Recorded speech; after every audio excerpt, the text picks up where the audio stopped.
شداد اور اس کی جنت کا ذکر ہمیں ملتا ہے، اور بچپن سے ہم اپنے بڑوں سے یہ قصے سنتے چلے آتے ہیں کہ ایک شداد تھا اور اس کی جنت تھی، اور اس کی جنت ایسی تھی اور اس کی جنت ویسی تھی، اور اس میں سورج نکلتا تھا اور ایسا معاملہ تھا اور ویسا معاملہ تھا۔ تو شداد اور اس کی جنت کا جو واقعہ ہے وہ تو آپ نے کئی لوگوں سے سنا بھی ہوگا یا شاید کچھ کتابوں میں پڑھا بھی ہوگا، لیکن اس واقعے کی اصل میں حقیقت کیا ہے؟ آیا اس میں کچھ سچ ہے بھی کہ نہیں ہے؟ شداد اور اس کی جنت کا واقعہ بہت ساری تفسیر کی کتابوں میں موجود ہے، تفسیر مظہری میں موجود ہے، تفسیر رازی میں موجود ہے، روح المعانی میں موجود ہے، اور سورہ فجر کی تفسیر کے ضمن میں موجود ہے۔ اچھا، اب اس کے اوپر میں ایک دو تفسیر کی کتابوں سے آپ کے سامنے اس واقعے کو ذرا پیش کر دوں، پھر اس کے اوپر علماء کی جو رائے ہے نا وہ آپ کے سامنے پیش کروں گا کہ اس واقعے میں حقیقت کتنی ہے۔ یہ میرے سامنے تفسیر مظہری ہے، اس کی آخری جلد نمبر 12،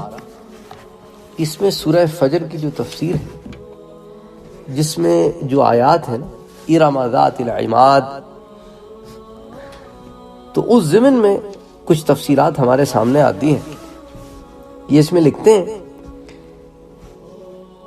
کہ شداد بن عاد نے ایک ایسی عمارت بنائی تھی کہ ویسی عمارت دنیا میں کسی نے نہیں بنائی، اور قوم کو ساتھ لے کر اس عمارت کو دیکھنے گیا۔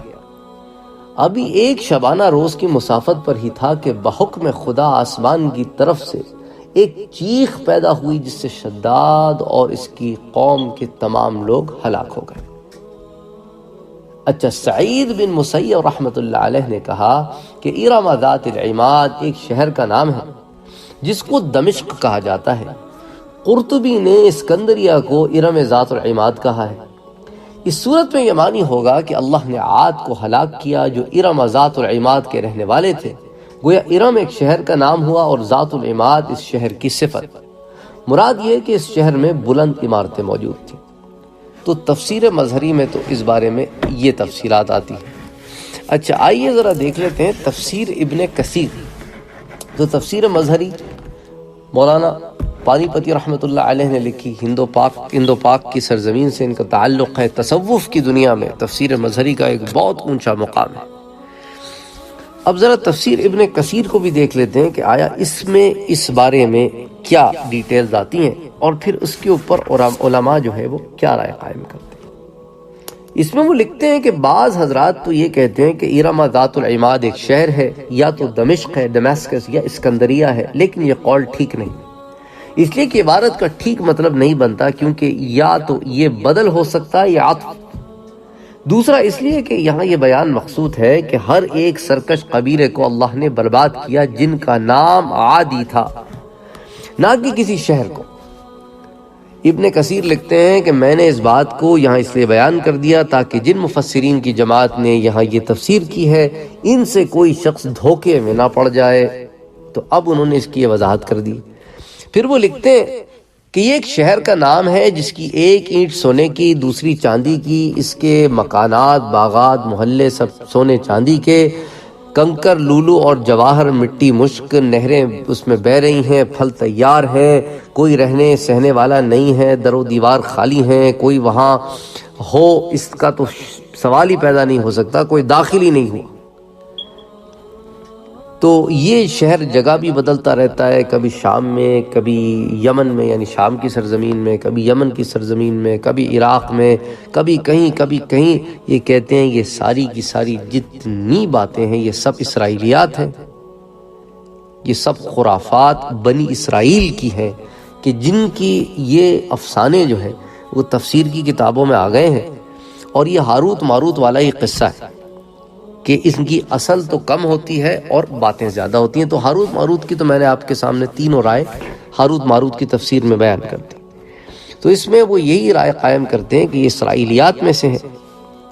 اور یہ اسی طرح ہمارے پاس کتابوں میں آ گئی ہیں، اور پھر بعض لوگوں نے ان کی باتوں کا بتنگڑ بنایا اور ان کو پھیلانا شروع کر دیا۔ جہاں تک اس اعرابی کی روایت کا تعلق ہے جو حضرت امیر معاویہ کے زمانے میں اپنے اونٹ کو گمشدہ کر بیٹھا تھا اور ڈھونڈتے چھونڈتے جنگلوں میں چلا گیا تھا اور اس نے اسی صفت کا ایک شہر دیکھا اور اس میں گھما پھرا، تو اس کی جو روایت ہے وہ بالکل ہم اس کو سند کے حساب سے نہیں لے سکتے، کیونکہ وہ آدمی جو ہے اس کے علم جو ہے اس کی پختگی کا ہمیں کچھ نہیں معلوم کہ آیا وہ کون آدمی تھا، اس کہاں گیا، کیا دیکھا، اس کا اپنا تخیل تھا، یہ حکایت صحیح بھی ہے کہ نہیں، اس روایت کی سند اگر ہم صحیح مان لیں تو ممکن ہے کہ اس کی خام خیالی ہو کہ وہ پتہ نہیں کہاں گیا ہو۔ تو بہرحال وہ کہتے ہیں کہ ساری باتیں جو ہیں وہ عجیب سی بناوٹی قصے ہیں کہ وہ اس طرح کا نقشہ پیش کیا جاتا ہے جو جنت کا نقشہ ہے جو اللہ نے بنائی ہے ان خاص بندوں کے لیے جو مومنین ہیں۔ تو اللہ تعالیٰ نے جب قرآن میں کہہ دیا کہ ہم نے جنت وہ بنائی ہے کہ جو کسی کان نے نہیں سنی، کسی آنکھ نے نہیں دیکھی، کسی دل میں اس کا خیال نہیں گزرا، تو یہ سارے قصے جو ہے یہ سب فضول اور بناوٹی باتیں ہیں اور گھڑنتو ہیں، اور اس کو لوگوں نے پھیلا دیا ہے اور اس کی اصل کوئی نہیں ملتی۔ اچھا، اس کے علاوہ عظیم یہ تو ان دونوں کی رائے ہو گئی۔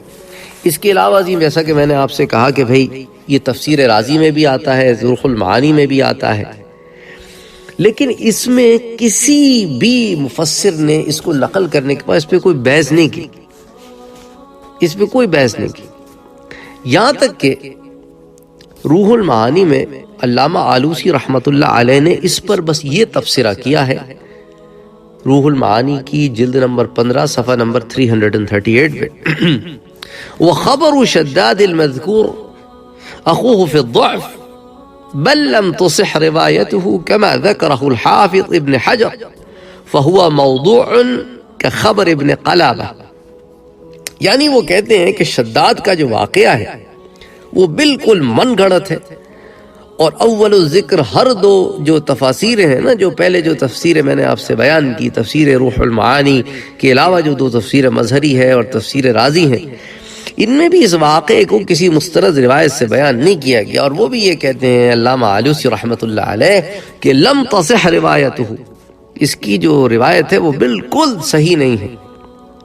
فہو موضوع، یہ بالکل موضوع خبر ہے اور اس کی اب اصل کوئی نہیں ملتی۔ تو کسی حدیث میں یا کسی قرآنی واقعے سے اس شداد نامی کسی آدمی کی کوئی دلالت نہیں ملتی۔ اچھا، بہت ہوا